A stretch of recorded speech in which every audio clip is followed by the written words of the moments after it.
परमपूज्य समाधी सम्राट आचार्य शांतीसागरजी महाराज आणि ज्यांचा द्वितीय समाधी समारोह आपण इथं साजरा करत आहोत ते राष्ट्रसंत परमपूज्य संत शिरोमणी आचार्य विद्यासागरजी महाराज इथं व्यासपीठावर उपस्थित असणारे परमपूज्य मुनिद्वय या सर्वांना मी त्रिवार नमस्कार करतो. इथं जे उपस्थित ब्रह्मचारी आहेत त्यांना मी वंदन करतो. या कार्यक्रमासाठी इथे उपस्थित असणारे त्या कार्यक्रमाचे संयोजक तात्या भैया आलासी साहेब, गरगाले साहेब, आता ज्यांनी आपलं अभ्यासपूर्ण वक्तव्य अभ्यासपूर्ण विवेचन केलं ते प्रसिद्ध धन्वंतरी डॉक्टर मनोज पाटील, माझ्याबरोबर जे आता वक्ते आपला विचार मांडणार आहे ते माननीय डॉक्टर महावीर आकवळे सर, जैन तत्वज्ञान आणि सध्या महाराष्ट्रामध्ये ज्यांच्याकडे जैन तत्वज्ञानाचं ज्ञानकोश म्हणून बघता येईल असे तुमचे आमचे सर्वांचे वकील भैया समोर अनेक मान्यवर आहेत. शिवराज पाटील आहेत आणि तिकडे महिला भगिनी आहेत. आपल्या सर्वांना पुन्हा एकदा नमस्कार करतो. आणि या चर्चासत्रामध्ये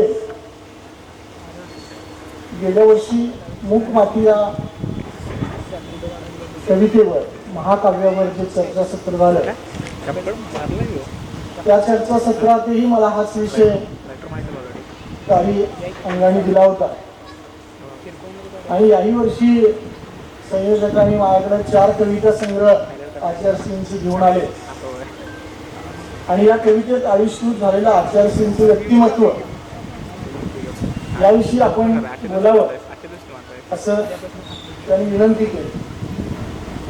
गेली 15 दिवस ही पुस्तकं मी वाचतो आहे, चालतोय असं म्हणणार नाही, की जाणीवपूर्वक वाचतो आहे. परंतु त्या गहन गहऱ्या अशा सरोवराच्या काठावर सुद्धा मला फिरता आलं नाही. अगदी काठाकाठानं जाताना त्यात पाय तर टाकताच आला नाही, इतकं ते गहन आणि गहिर व्यक्तिमत्व त्या काव्यामध्ये लपलेलं आहे. पण त्या कविता संग्रहाच्या अवतीभोवती फिरताना जे काही मला जाणवलं ते मी तुमच्या पुढे मांडण्याचा प्रयत्न करतो आहे. हे मांडताना मी काही महाराष्ट्रातल्या इतर धर्म संप्रदायांचं उदाहरण घेईन, त्याबद्दल मी पहिल्यांदाच तुमच्याकडे क्षमायाचना करतो. नर्मदा का नर्म कंकर आपल्या सर्वांना माहीत असावं म्हणून मी तुम्हाला पुन्हा एकदा कविता संग्रहांची नावं डुबो मत, लगाओ डुबकी, तोता क्यों रोता आणि आचार्यश्रींनी त्यांच्या लिहिण्यामध्ये लिहिलेले हायकू हा जो कविता प्रकार आहे. या 4 कविता संग्रहांवर मी बोलणार आहे. त्यांचा आणखी एक कविता संग्रह चेतना की गहराव में हे सचित्र काव्य आहे, ते मला काही पाहता आलं नाही. आचार्यश्रींनी अनेक प्रकारचं लेखन केलेलं आहे. भारतामध्ये किंवा जैन धर्मामध्ये 20व्या शतकातली सर्वात मोठी काय उपलब्धी असेल तर लोक सगळं विसरून जातील. पण आचार्यश्रींनी केलेल्या ज्या साहित्य कृती आहेत की जसे इसवी सनाच्या 2ऱ्या शतकात कुंदकुंद आचार्यांनी लिहिलेल्या साहित्य कृती आजही आपल्याला साधूंना आणि श्रावकांना वंद्य आहेत. या साहित्य कृती अजरामर राहणार आहेत. आणि ही सर्वात मोठी 20व्या शतकातली आपल्या भारतीयांसाठी एक महत्वाची उपलब्धी आहे. त्यांची संस्कृत शतक लिहिली आहे तिने, 7 हिंदी शतकं लिहिली आहेत, जवळजवळ 12 काव्य त्यांनी लिहिली आहेत. समयसार, नियमसार, इष्टोपदेश, समाधी तंत्र असे जे काही गहनगूढ ग्रंथ आहेत त्याच्यावर त्यांनी आपलं भाष्य केलेलं आहे. 5-6 भाषांमध्ये त्यांची अनेक रचना, स्फुट रचना आहेत. आणि मूकमातीसारखे काव्य आपल्या सर्वांना माहित आहे की जे जीवनभर त्याचं अध्ययन आपण केलं तर आपल्याला नवं काहीतरी शिकता येईल. मला कवितेवर बोलायचं आहे. आणि मग कविता म्हणजे काय याच्या अनेक व्याख्या जगभरातल्या पौरात्य आणि पाश्चात्य विद्वानांनी केलेल्या आहेत. पण आचार्यश्रींच्या कविता पाहत असताना ज्या जगभरातल्या अनेक व्याख्या आहेत त्याच्यामध्ये कविता म्हणजे एक आत्मशोध असतो, ही एक व्याख्या त्यांच्या कवितेला लागू पडते. कविता ही त्या कवीचं आत्मचरित्र असते. आत्मचरित्र म्हणजे काय की त्यांनी स्वतःच पाहिलेलं, स्वतःचं जीवन जे अवलोकन केलेलं आहे ते आत्मचरित्र असतं. हे आत्मचरित्र इथं पाहायला मिळतं. कविता म्हणजे एक आत्मानुभव असतो, तो एक सततचा शोध असतो. आत्मानुभव तर आहेच, पण त्यांचा शोध चाललेला आहे सततचा, तो अखंड चाललेला आहे. प्रत्येक कवितेमध्ये ते काही ना काही शोधतायत. मध्ये कोणाचा शोध घेत आहे असं म्हटलं जातं की भगवान महावीर बाहेर पडले वयाच्या 30व्या वर्षी आणि ते शोध घ्यायला बाहेर पडले. त्यांना काय शोधायचं होतं तर शोधता शोधता त्यांनी आपल्या जगाला एक तत्वज्ञान दिलं. तर हा सततचा शोध, त्यांचा शोध या कवितेमध्ये पाहायला मिळतो. आचार्यश्रींनी या कविता संग्रहामध्ये सातत्याने सत आणि सत्ता या 2 शब्दांचा वारंवार उल्लेख केला. आणि ही सत आणि सत्ता ही गोष्ट काय आहे याविषयीच सातत्यानं त्यांचं चाललेलं चिंतन आपल्याला इथं पाहायला मिळतं.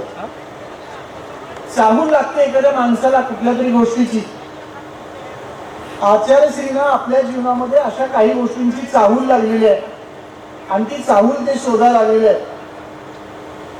आपल्याच अंतर्मनामध्ये जे चाललेलं आहे ते शब्दबद्ध करण्याचा प्रयत्न आचार्यश्रींनी या कवितेमध्ये केलेला आहे. जसं कवितेची व्याख्या करताना तुकारामाचं एक विधान आहे, अंतरीचे धावे स्वभावे बाहेरी आवरिता परी आवरेना. आणि हे मग त्यांच्या अंतर्मनामध्ये जे काही चाललेलं आहे ते कुठेतरी सांगावं, कुठेतरी लिहावं, ते आपोआप बाहेर पडतं आहे. जसं बहिणाबाई म्हणते की माझ्या पोटामध्ये जे चाललेलं असतं ते माझ्या ओठावर येतं, तसं त्यांच्या मनामध्ये जे चाललेलं आहे ते इथं ते सांगण्याचा प्रयत्न करतात. आणि याच वेळेला ज्ञानेश्वरांनी एक कवितेची व्याख्या केलेली आहे, वाचे बर्वे कवित्व, कवित्व बर्वे रसिकत्व, रसिकत्वी परतत्व स्पर्शू जैसा. हा परतत्वाचा जो स्पर्श आहे तो अद्वैत सिद्धांतामध्ये सांगितलेला आहे. पण आचार्यश्री इथल्या स्वतःमधल्या परतत्वाचा शोध घेत आहे. हे परतत्व स्वतःमध्ये आहे, ते स्वतःमधलं परतत्व काय आहे याचा शोध ते आपल्या कवितेमध्ये घेतात. आणि ही कविता घेत असताना त्यांनी जी कविता लिहिली ती जवळजवळ त्यांच्या मुनी दीक्षेनंतर 12 वर्षांनी लिहिली आहे. हा 12 वर्षाचा कालखंड लक्षात घ्या की भगवान महावीर घरातून बाहेर पडल्यानंतर 12 वर्षांनी ते परत आले. चक्रधर नावाचे एक साधू होते, घरातून बाहेर पडल्यानंतर 12 वर्ष भ्रमंती केली की ज्यांच्यावर जैन परंपरेचा खूप मोठा प्रभाव होता. ते 12 वर्षांनी प्रकटले. रामदास लग्नातून पळून गेले होते, ते 12 वर्षे भटकले. आणि 12 वर्षांनी परत आले आणि त्यांनी आपलं तत्वज्ञान किंवा काय असेल ते लोकांना सांगितलं.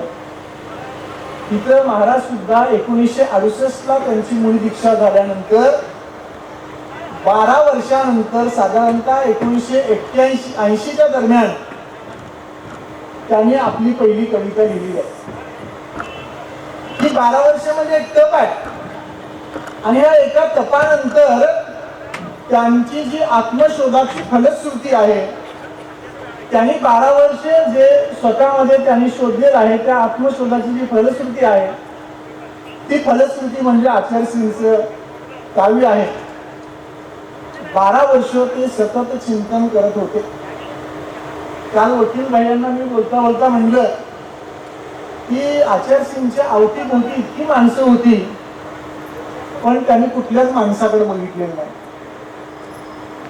मग ते कुणाकडे बघत होते तर ते जे बघत होते स्वतःकडे तर स्वचा शोध म्हणजे त्यांची कविता आहे. आणि ही कविता आपल्याला त्यांच्या या सगळ्या 4ही कवितेतून आपल्याला पाहायला मिळते. त्यांचा पहिला कविता संग्रह नर्मदा का नर्म कंकर ही आहे आणि त्यामध्ये मुक्त छंदामध्ये लिहिलेली कविता आहे. आचार्यश्रींची बहुतेक सर्वच काव्य मुक्त छंदात आहे पण त्यातले सगळे शब्द छंदोबद्ध आहेत. त्यामध्ये शांत रस आहे. कवितेमध्ये 8 रस असतात, 9 रस असतात. पण हे 9 रस जे आहेत त्या 9 रसामध्ये 2-3 रसच अधिक आचार्यश्रींच्या काव्यामध्ये आपल्याला पाहायला मिळतात आणि त्यामध्ये सर्वात उच्च स्तरावर जो रस आहे ज्याची प्रसिद्धी आपल्याला त्यांच्या कविता वाचनातून येते तो शांत रस आहे. केवळ ज्ञान, केवळ दर्शन आणि स्वची चरम अवस्था याचा शोध घेण्यासाठी त्यांनी ही कविता लिहिली आहे. या कविता संग्रहामध्ये 12व्या क्रमांकावर नर्मदा का नर्म कंकर नावाची कविता आहे. आणि काय आहे ही कविता? साधे एक रूपक आहे. नर्मदेचे गोटे अनादी काळापासून त्या प्रवाहामध्ये वाहत आहेत आणि पाण्याच्या प्रवाहाबरोबर त्याचे तुकडे तुकडे होत आहेत आणि ह्या तुकड्या तुकड्यांना फोडल्यानंतर कंकर को फोड फोड कर पल भर में कण कण भर शून्य में उछाल समाप्त कर दो शंकर का महावीर का रूप प्रदान कर अशी त्यांची इच्छा आहे. मला इतकी सूक्ष्मता दे अशी त्यांची इच्छा आहे की इतके कण कण त्याचे होऊ दे की शून्यामध्ये सुद्धा सामावलं जाणार नाही. इतका छोटा कण मला बनायचा आहे आणि ह्या कणामध्ये शंकर आणि महावीराचे रूप जे आहे ते मला प्रदान कर असं आपल्या गुरुकडे ते याचना करतात. आता हे शंकर आणि महावीर हे रूपक वारंवार ही 2 पात्र जी आहेत जैन फिलॉसॉफीतली ती वारंवार कवितेमध्ये येतात. आचार्यश्रीने शंकर शिव हे बनायचं आहे त्यांना. शिव म्हणजे पावित्र्य आहे, शंकर म्हणजे निर्दोष आहे. हे पवित्र आणि निर्दोष होण्याची त्यांची इच्छा.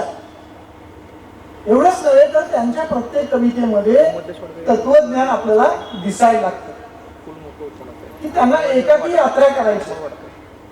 भगवत भक्त नावाची त्यांची कविता आहे की त्या कवितेमध्ये त्यांना इथनं तुटायचं आहे. जगातल्या सगळे तत्वज्ञान आहे ती वर्ण खाली त्यांचं तत्वज्ञान सांगितलं जातं. म्हणजे कोणीतरी पृथ्वीचा नियंता आहे, सृष्टीचा नियंता आहे, कोणीतरी पुरुष आहे आणि तो प्रकृतीचे नियंत्रण करतो. जैन तत्वज्ञान हे ऊर्ध्वमुखी आहे. हे ऊर्ध्वमुखी तत्वज्ञान सुद्धा त्यांच्या कवितेमध्ये येतं आणि त्यांना या सगळ्या गुरुत्वाकर्षणापासून तुटायचं आहे. कोणतं गुरुत्वाकर्षण आहे? हे सगळं आपण लिहित आहोत, हे सगळं गुरुत्वाकर्षण आहे आणि ह्या धरतीचं गुरुत्वाकर्षण त्यांना नको आहे. त्याने यातून मुक्त व्हायचं आहे. मग मुक्त व्हायचं असेल तर आपण या कक्षेत राहिलो तर आपण पुन्हा या पृथ्वीशी जुळणार आहे कारण गुरुत्वाकर्षणात प्रत्येक वस्तू खालीच येणार आहे. म्हणून त्यांची इच्छा आहे की मला रुईच्या कापसापेक्षा हलकं कर. रुईचा कापूस जर वर गेला तर त्याला पृथ्वीचं गुरुत्वाकर्षण सुद्धा खाली आणू शकत नाही किंवा त्याला जमिनीवर टेकवू शकत नाही. म्हणून त्यांना या कवितेमध्ये रुईच्या कापसापेक्षा हलकं व्हायचं, जसं नर्मदेचा कंकर कण कण व्हायचा, इतका कण व्हायचा आहे. आणि ही सगळी एकाकीपणाची किंवा एकांतात त्यांना जे जायचा की ज्याला ते सत म्हणतात, ज्याला ती सत्ता म्हणतात, या आणि सत आणि सत्ता प्राप्त करण्यासाठी त्यांची ही धडपड चालते.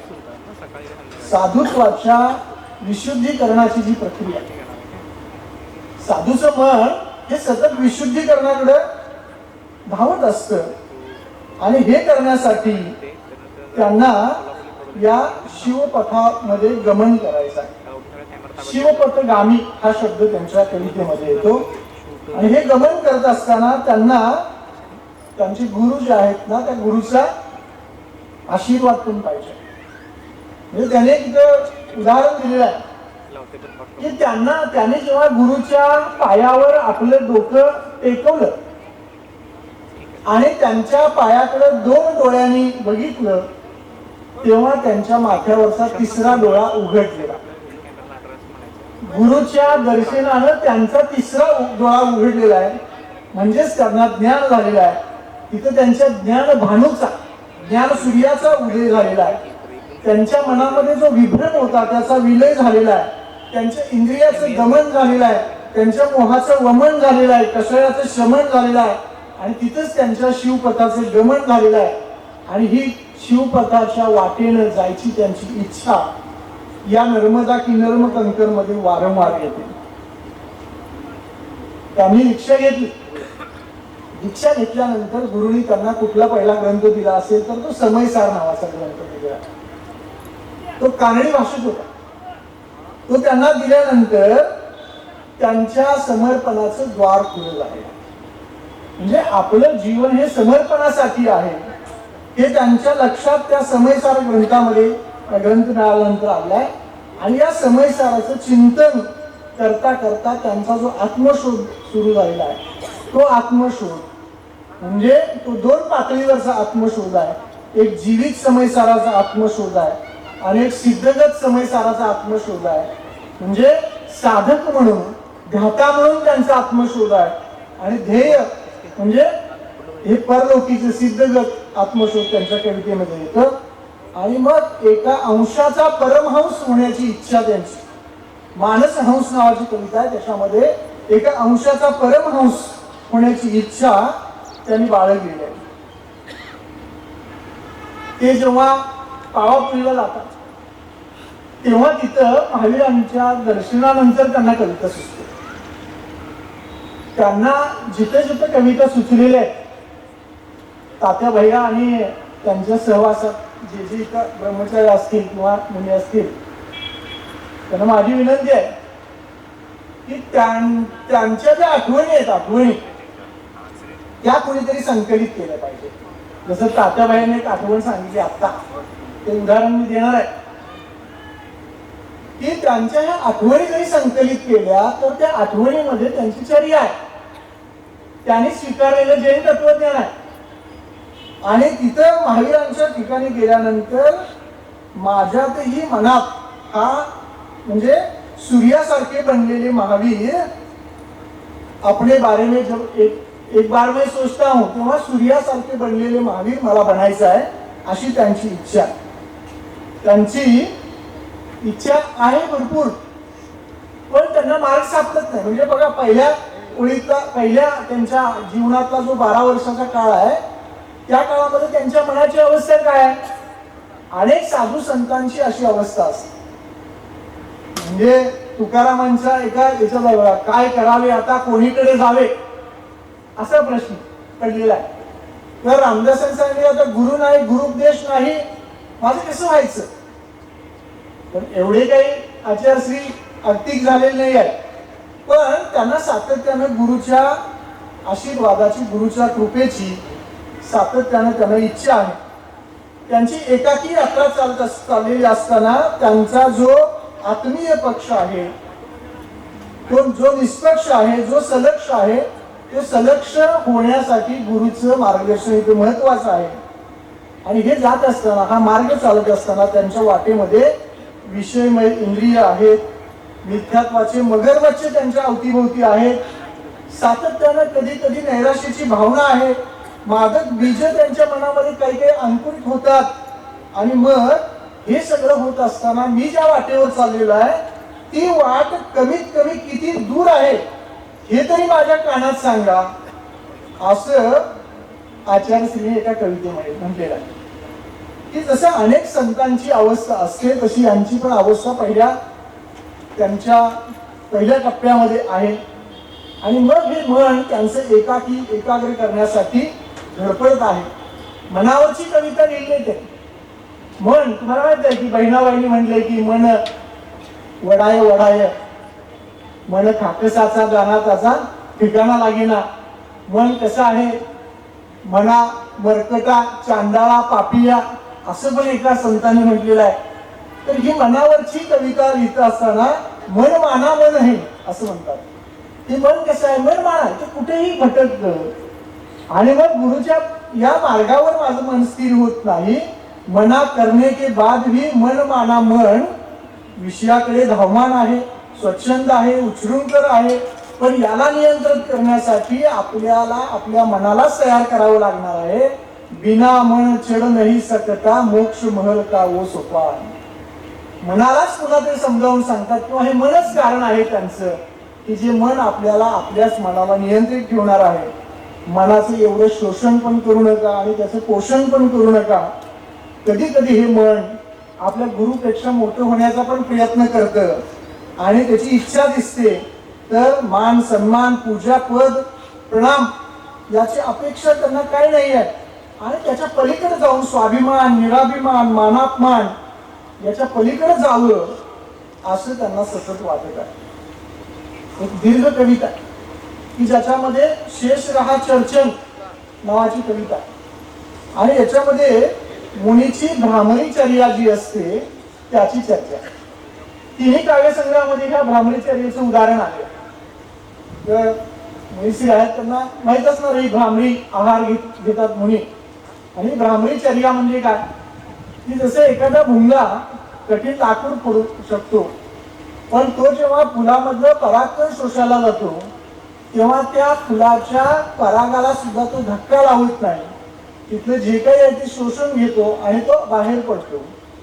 तसं या मुनीची चर्या की जी चर्या चालत असताना चर्या बाळगीत असताना ते हे मुनी दुसऱ्याला कोणताही त्रास होणार नाही याची काळजी घेत असतात. मगाशी तात्याबाईने उदाहरण दिलं इथं की महाराजजी कागद कुठलाही पडला असेल तर ते स्वतः घेत असत आणि लिहित असत. त्यांना म्हणता आलं असतं की अरे तू जरा वही घे, ते जरा पेन घे असं म्हणता आलं असतं. पण हे पेन म्हणणं म्हणजे दुसऱ्याचं मन दुखवणं आहे. मुनीने कधीही दुसऱ्याला डिस्टर्ब करायचं नाही. तर ही भ्रामरी चर्या आपल्याला सतत प्राप्त होऊ दे अशी त्यांची इच्छा आहे. आणि मग हे जे अथांग अगाध हा जो सिंधुसम परमेश्वर आहे त्यामध्ये विलीन होण्याची भावना त्यांची आहे. आता इथं जरा शंका येण्याची शक्यता आहे की विलीन होण्याची भावना हे अद्वैत आहे. परंतु इथं मात्र आचार्यश्री म्हणतात की मला विलीन होत असताना मला स्वर संपवायचा आहे. आणि जैन तत्वज्ञान आहे ते स्वला सामावून टाकत नाही तर ते स्वच बिंदूचं स्वमधील तेजाचं उदात्तीकरण करतं. हे स्वमधील बिंदूचं स्वमधील तेजाचं उदात्तीकरण जे आहे ते उदात्तीकरण व्हावं अशी त्यांची इच्छा आहे. आणि अशा प्रकारे हे जे काही सगळं प्राप्त झालेलं आहे ते कवीला इथं शोधायचं आहे. गुरुकृपेने हे सगळं शक्य झालेलं आहे. न ज्ञान था न अनुमान अशा वेळी त्यांना पूर्णत्वाची शोध घेण्याची इच्छा आहे. मला 1 तासाचा वेळ आहे पण 1 तास घेणार नाही मी. दुसरी कविता संग्रह जो त्यांचा आहे की डुबो मत लगाओ डुबकी. आणि ही डुबकी मगाशी मी सांगितलं की अवतीभोवती इतकी माणसं असताना आचार्यश्री स्वतःला कुठेतरी डुबवून घेत होते. आणि ह्या अध्यात्म सरोवरामध्ये त्यांना डुबकी घ्यायची आहे. संसाराच्या सरोवरात बुडणे आणि अध्यात्माच्या सरोवरामध्ये डुबकी घेणे ही एक महत्वाची गोष्ट इथे सांगितली आहे. त्या स्पराकी नावाची कविता याच्यामध्ये की ज्याच्यामध्ये ते जैन तत्वज्ञानातलं ऊर्ध्व तत्वज्ञान जे आहे ते तत्वज्ञान त्यांनी सांगितले आहे. आणि ही कविता एक आत्मदर्शन सांगणारी डुबोमत लगाओ डुबकी ही कविता जी आहे ती असे तलस्पर्शी संवेदनशील कवीची जाणीव स्वअनुभूतीची जाणीव सांगणारी आणि त्यांच्या मनामध्ये ज्या ज्या वेळेला जे काही भावतरंग उठलेले आहेत त्याचं सजीव चित्रण करणारी ही कविता आपल्याला या डुबोमत लगाओ डुबकीमध्ये पाहायला मिळते. स्वानुभव हाच खरा कवितेचा आत्मा असतो. खर तर आपल्याकडं अलंकृत कविता करणारे अनेक कवी आहेत, पण ही अलंकृत कविता विरून जा जी कायमची टिकते ती जी आत्मतत्व शोधते जी आत्म्याला तृषार्थ करते ती खरी कविता असते. आणि ह्या आत्मतत्वामध्ये आत्मानुभवामध्ये या गंभीर कवितेमध्ये डुबकी घ्यावी बुडून जावं असं आपल्याला ही कविता अनुभूती देते. खरं तर एका कवितेमध्ये ते म्हणतात की ज्ञान हे दुःखाचं मूळ आहे, नॉलेज इज कर्स असं म्हणलं जातं. पण त्याच वेळा ते म्हणतात ज्ञान हेच भव करण्याचा मार्ग आहे.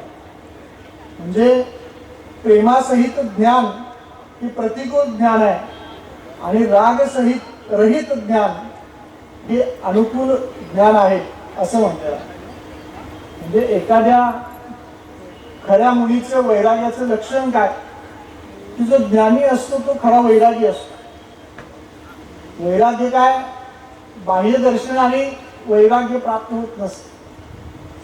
चक्रधरांनी म्हणलेलं आहे की ज्ञाने विन वैराग्य काही करावे पापे या. जर ज्ञान नसेल तर ते वैराग्य झूट आहे.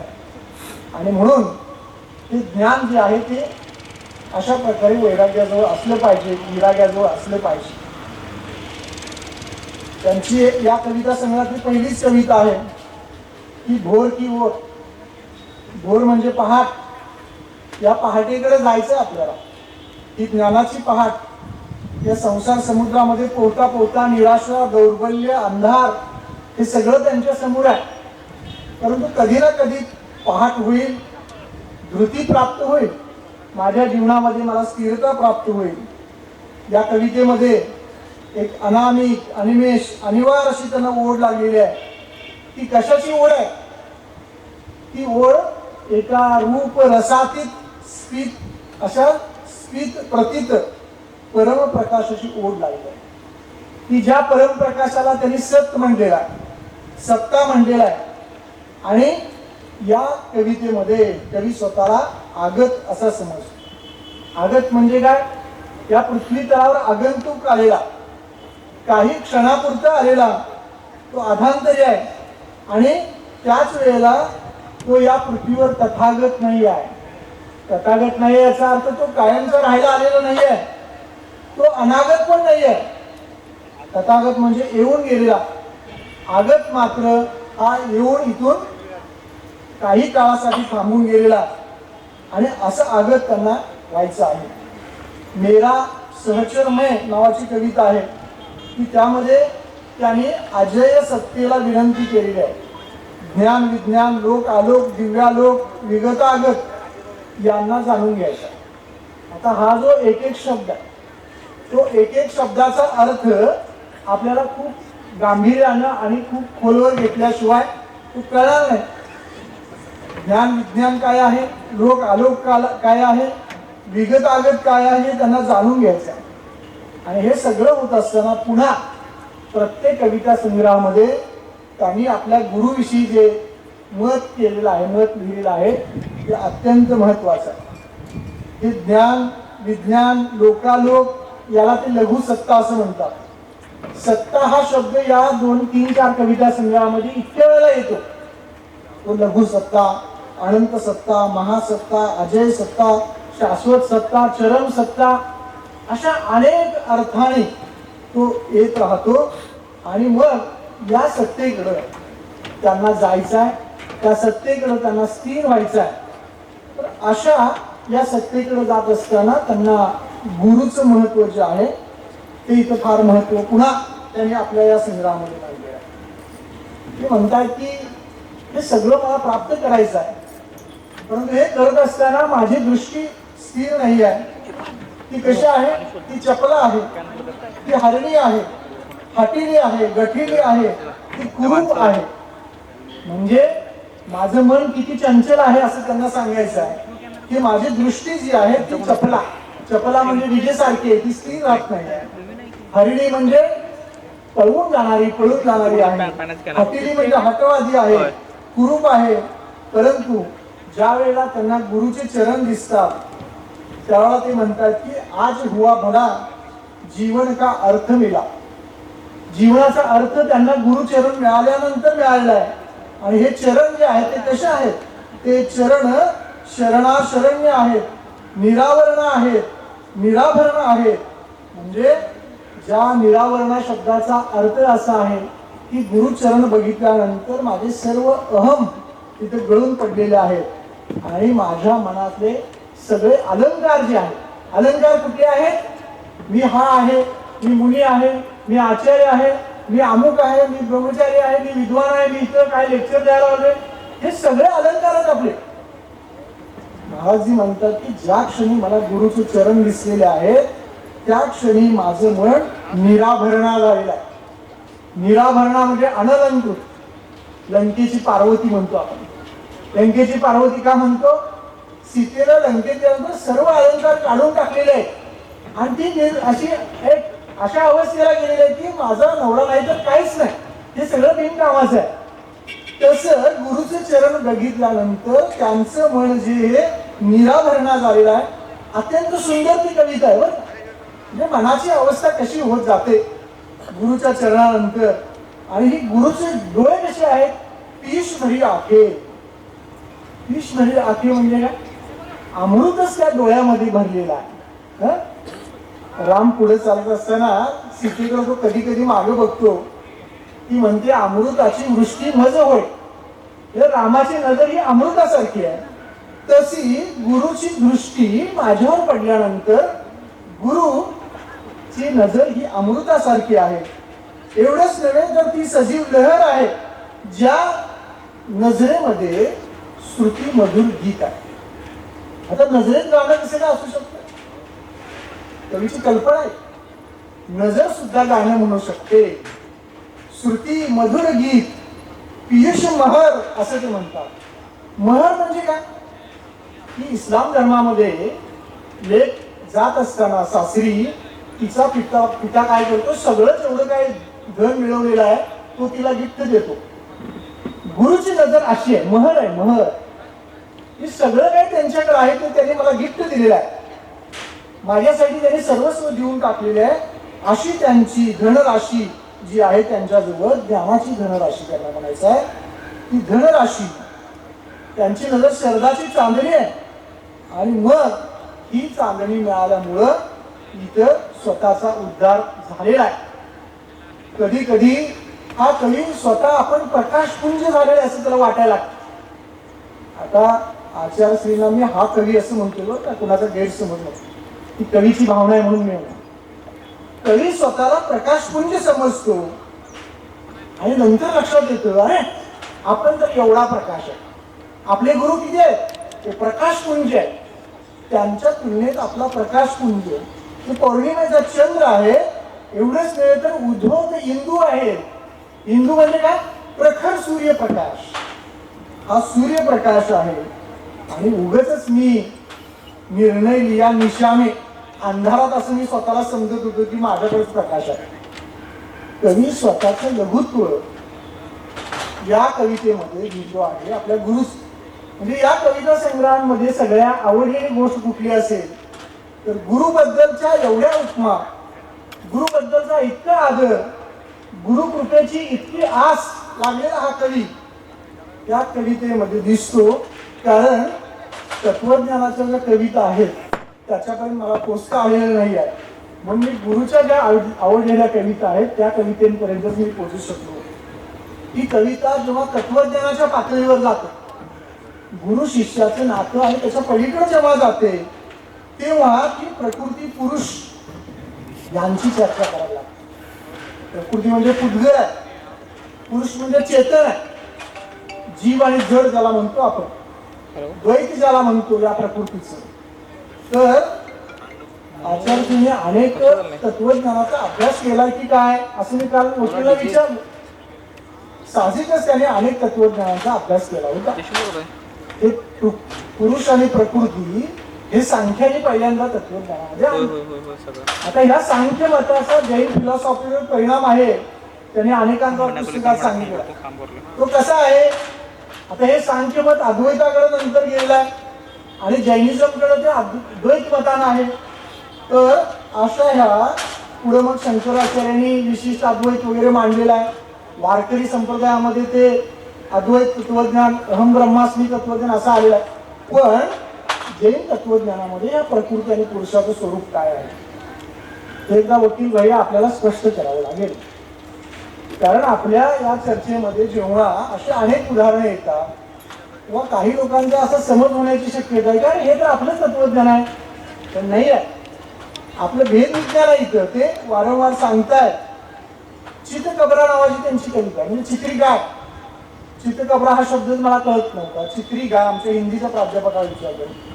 आणि मग हा जीव जो आहे तो मोक्षाला जात नाही तोपर्यंत तो चितकबरा कसा आहे, वेगवेगळ्या रंगामध्ये कसा दिसतो त्याचे चित्रण इथं करतायत. आणि मग या सगळ्यामध्ये जे एक महत्वाची त्यांची कविता आहे, दोन कविता मोठ्या दीर्घ कविता त्यामध्ये, अंतिम माता आणि पल पल पलटण नावाच्या दोन कविता आहेत की जिथं ह्या पारदर्शक चेतन तत्व जे आहे, सत तत्व जे आहे, सिद्ध तत्व जे आहे आपलं जैनांचं, हे पारदर्शक सिद्ध तत्व, चेतन तत्व आणि सतसत्ता काय आहे याची चर्चा कवी इथं करतात. ध्रुव चेतना जी आहे ती अंतिम माता आहे. माता कुणाला माता म्हणतायत हे कळतच नाही. 5 पानाची कविता आहे आणि शेवटपर्यंत कळत नाही की हे माता कोणाला म्हणतायत. त्या मातेला अनंताची जननी म्हणतायत, अंशवती म्हणतायत, चिदानंदिनी म्हणतायत, पयोधरा, विमल, यशोधरा, जगदंबा असं ते म्हणतायत. पण नेमकं कुणाला म्हणतायत माता, आणि याच्यावर मी अडकून पडलो होतो. आणि मग जे अंतिम जे चेतना आहे, ध्रुव चेतना जी आहे ती त्यांची अंतिम माता आहे असं ते सांगतात. तिसऱ्या संग्रहाकडे येतो. मला वाटते 10 मिनिटं राहिलेत माझ्याकडे. आणि तोता क्यों रोता नावाची त्यांची जी कविता आहे, 1984 साली ही कविता प्रकाशित झाली. आणि मुक्तक शतक नावाची अप्रकाशित कविता, ज्या अप्रकाशित कविता आहेत त्या वह्या संकलित कराव्यात आणि त्याही प्रकाशात आणाव्यात. तर ही जी तोता क्यों रोता नावाची कविता आहे ती साधक दशेतील कविता आहे. साधक दशेतील म्हणजे काय, साधना करताना त्यांना आलेले अनुभव यामध्ये आहे. खरं तर गुरु कृपा झाल्यानंतर त्याचं फलित काय की त्यांना सत आणि सत्ता यांचा परिचय झालेला आहे. आणि त्या परिचय झाल्यानंतर अनेक गोष्टींची साधना करताना त्यांना इथले काही अनुभव आलेले आहेत अवतीभोवतीचे. कलियुग आहे हे कलियुग. त्या कलियुगामध्ये 2 भटके असे एक रूप केले, 2 भटके आहेत तिथं. एक रागी आहे, दुसरा विरागी आहे. रागी चिंतेमध्ये डुबतो, विरागी चिंतनामध्ये डुबतो. चिंतनातून समता प्रकटित होते, चिंतेतून तामसता प्रकटित होते, त्याचा अंतिम ऱ्हास होतो. विरागी साधू आहे आणि रागी स्वाधू आहे. असं ही 2 रूपक वापरून या कलियुगाचं ते चिंतन करतात. पण या युग कसं आहे, अफाट कृष्णेचं युग आहे. अफाट कृष्णा किती आहे, आज माणसाकडे खूप आहे. म्हणजे गाडी आहे, बंगला आहे, अप्सरासारखी त्याची प्रमदा आहे, त्याची बायको अप्सरेसारखी आहे, त्याची भार्या पुत्र सगळं आहे. एवढं सगळं असून सुद्धा त्याला वाटतं की हे सगळं 10 खंडाची पृथ्वी जी आहे ना ती माझीच असली पाहिजे. हे आपण ट्रम्प तात्यांच्याकडे बघितल्यावर लक्षात येईल तुम्हाला की त्यांना वाटतं की जगातले सगळे खंड हे आपल्या ताब्यात असले पाहिजे. आणि ही या युगाची तृष्णा जी आहे ती तृष्णा भयंकर आहे, इतकी तृष्णा की जी तृष्णा माझ्या पण मनामध्ये कधी कधी होती. पण या परिस्थितीत मला गुरु भेटले आणि माझ्या मनामध्ये जे शूल होते, काटे होते, त्या शूलाचे फूल झाले आणि मला निरंजनाचा अनुभव त्या क्षणी येऊ शकला.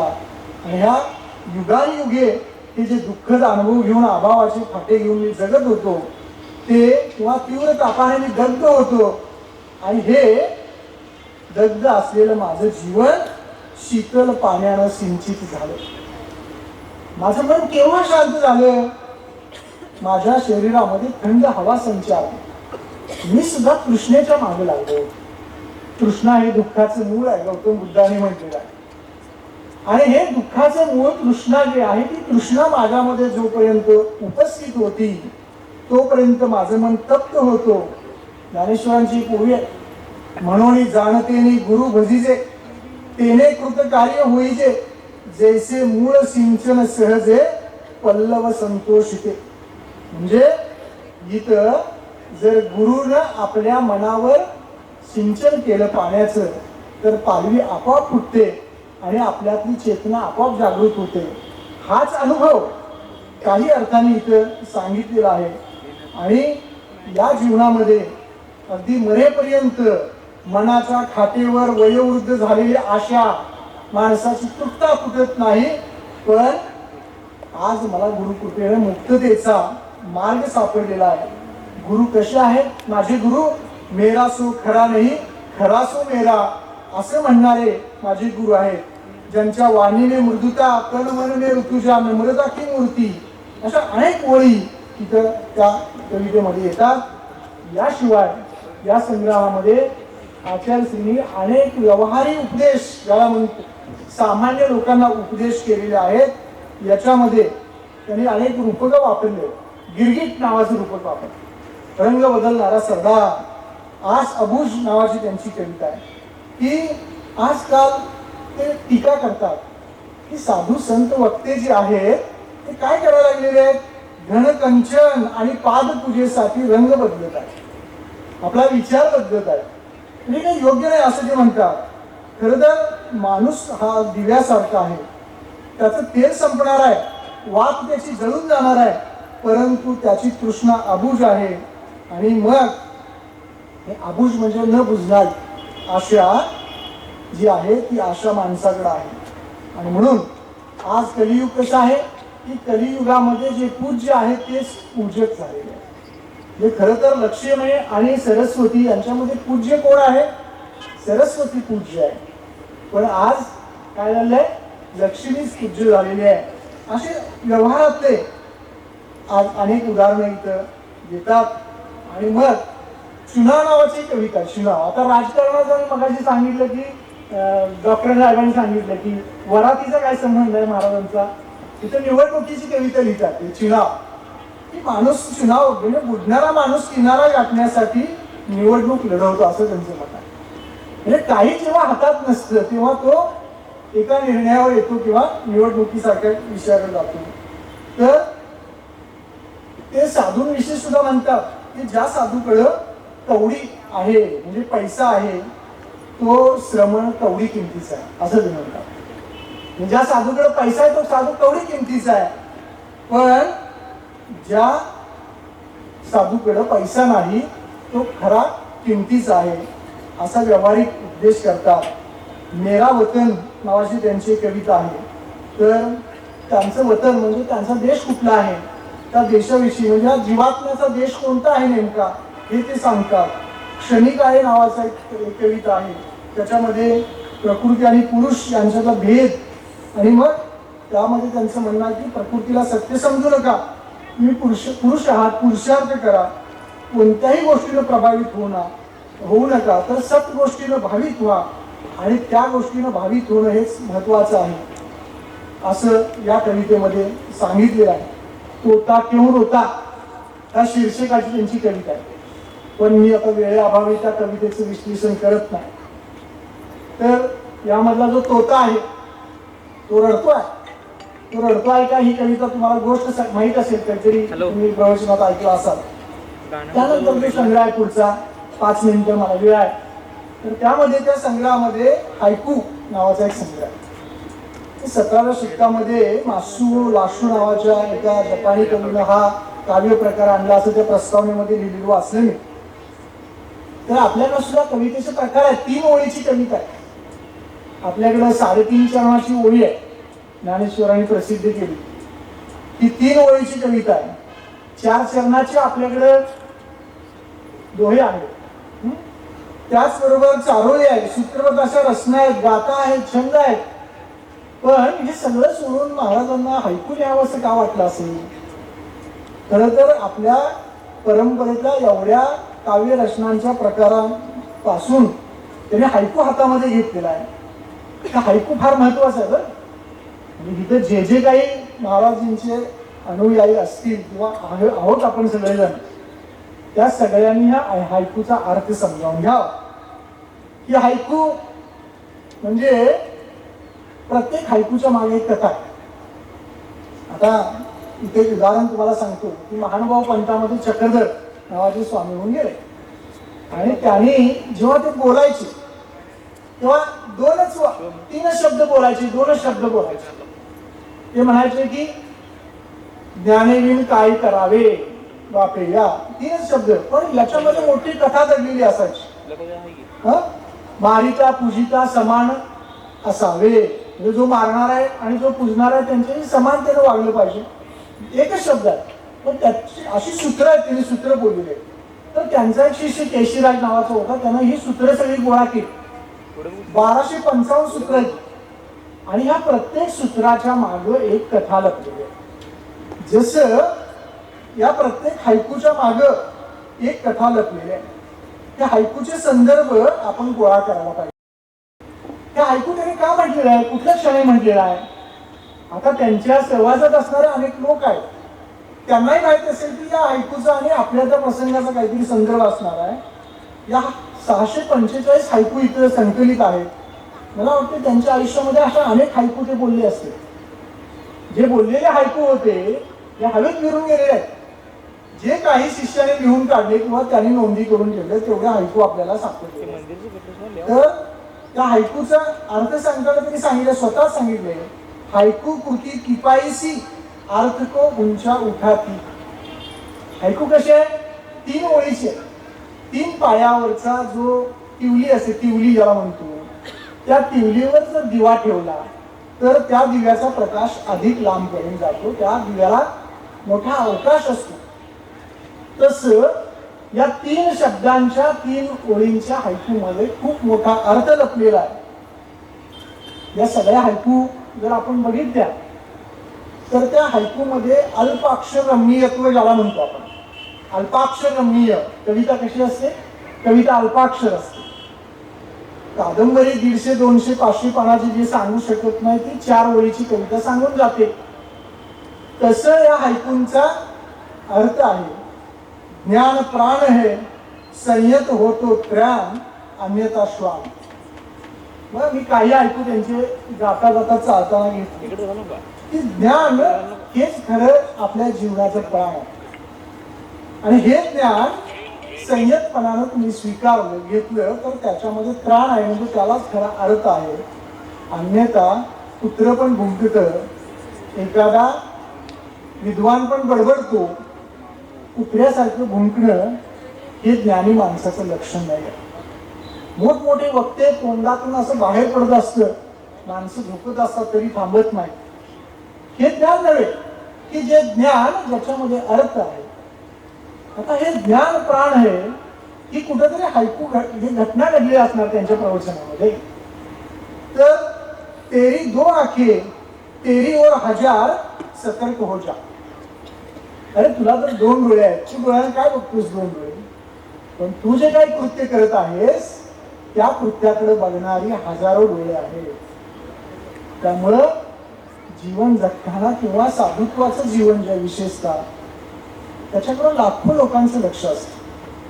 ते आपलं एक मॉडेल असतं. त्यांच्याकडे बघून आपण त्या मार्गाने जाण्याचा प्रयत्न करतो. कोणाला उद्देश म्हटलेला आहे? सामान्य माणसाला म्हटलेला आहे की एका साधूला म्हटलेला आहे? तर हे अशा हायकूचा अर्थ परिचित भी अपरिचित लगे स्वस्थ ध्यान में. कुठंपर्यंत ध्यान गेलं पाहिजे तुमचं. ध्यान ही गोष्ट जैन फिलॉसॉफीने जगाला दिलेली एक देणगी आहे बरं का. की ज्या ध्यानाला पळवलं नंतर योगवाले आणि त्याचं मार्केटिंग केलं, तर ध्यानाचं मूळ जे आहे ते ह्या योगाचं मूळ जे आहे ते ध्यानात आहे. आणि हे ध्यान जे आहे ते ध्यान स्वस्थ ध्यान असलं पाहिजे. की केवढं असलं पाहिजे की आपल्या ओळखीची माणसं सुद्धा आपल्याला ओळखता नाही आली पाहिजे. हे खरं ध्यान आहे. म्हणून मी म्हणलं की आचार्यजींच्या अवतीभोवती इतकी माणसं होती पण त्यांचं माणसांच्याकडे लक्षच नव्हतं. ते स्वतःच्या ध्यानामध्ये इतके बुडले होते की ते खरं ध्यान होतं. डुबना ध्यान है, तैरना स्वाध्याय है, अब तो डुबो डुबो मत लगाओ डुबकी. या सगळ्या कविता संग्रहाचा अर्थ या 3 ओळीमध्ये आहे. डुबो मत लगाओ डुबकी, मोक्ष मार्ग तो भीतर अधिक है, बाहर कम. बाहेर कम. मोक्ष मार्ग कुठं मिळणार आहे. असं काय मिळणार नाही. आम्ही अनेक पूजा घातल्या आणि काय काय केलं आणि मग व्रत वगैरे वैकल्य वगैरे काही असं घेऊन केलं तर तिथं नाही आहे. तर आत्मा आपण जोपर्यंत शुद्ध स्वच्छ होत नाही तोपर्यंत मोक्षाचा मार्ग आपल्याला सापडणार नाही. मी 4, 5, 10 हायकू फक्त लिहून आणले ते वाचून दाखवताना थांबतो. चिंतन न हो तो चिंता मत करो, चित स्वरूपी हो. चिंतन आपल्याकडनं जमत नाही पण चिंता पण करू नको ना. चिंतन करायचं राहू दे. रोज मंदिराला यायला जमत नाही, चिंता कशाला करतो. राहू दे की चिंता करू नकोस. तू स्वतःमध्ये बघ, स्वतःला चित स्वरूप हो.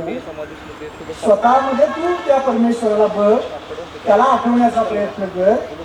चिंता आणि चिंतन करण्याची काहीही गरज नाही. आपण चिंतनाचं नाटक करतो आणि चिंतेचं तर भयानक नाटक करतो. की जसं काय आता हे सगळं युग चिंतेचं युग आहे. पथ को कभी मिटाना नहीं होता, पथ पे चलो. हे तर वाक्य खूप महत्वाचं आहे. पथ पे चलो. कुठला पथ आहे आपला. अनेक महावीरांच्या नंतर जैन धर्मामध्ये पथ निर्माण झाले. अनेक प्रवाह निर्माण झाले. अनेक असे फूट त्यातमध्ये पडत गेली. पण आपला मुख्य पथ काय. पथगामी असणं. महाराजांनी आपला पथ कधीच सोडलेला नाही. ते सतत आत्ममग्न आहे. सतत चित आणि सत्ता जी आहे ती शोधत राहिली आहे. आणि ह्या पथावर चालणं. परिचित को पीठ दिखा दे फिर सब ठीक है. जो परिचित आहे त्याला पहिल्यांदा सोड. त्याच्यामध्ये अडकला आहेस म्हणून तुझं हे सगळं अडकत चाललेलं आहेस. पीठ दिखा दे त्याला. त्याच्यापासून पहिला तुटून जा. तेवढं तुटून जायचं. गुरुत्वाकर्षणापासून तुटायचा. छाया का भार नहीं सही परंतु प्रभाव तो है. किती सुंदर वाक्य. या जगामधली कुठलीही सावली आपलं ओझं घेऊन आपल्यावर पडत नाही पण ती आपला प्रभाव दाखवते. मगाशी मी जी तुम्हाला भ्रामरीचर्या म्हणून सांगत होतो ही भ्रामरीचर्या आहे. आपलं अस्तित्व कुणालाही जाणवू द्यायचं नाही पण आपल्या अस्तित्वाचा उपयोग अनेक लोकांना झाला पाहिजे. आपल्या अस्तित्वाचा प्रभाव लोकांच्यावर पडला पाहिजे. बहुत मीठे बोल रहे हो अब मात्रा सुधारो. आता मी थांबतो.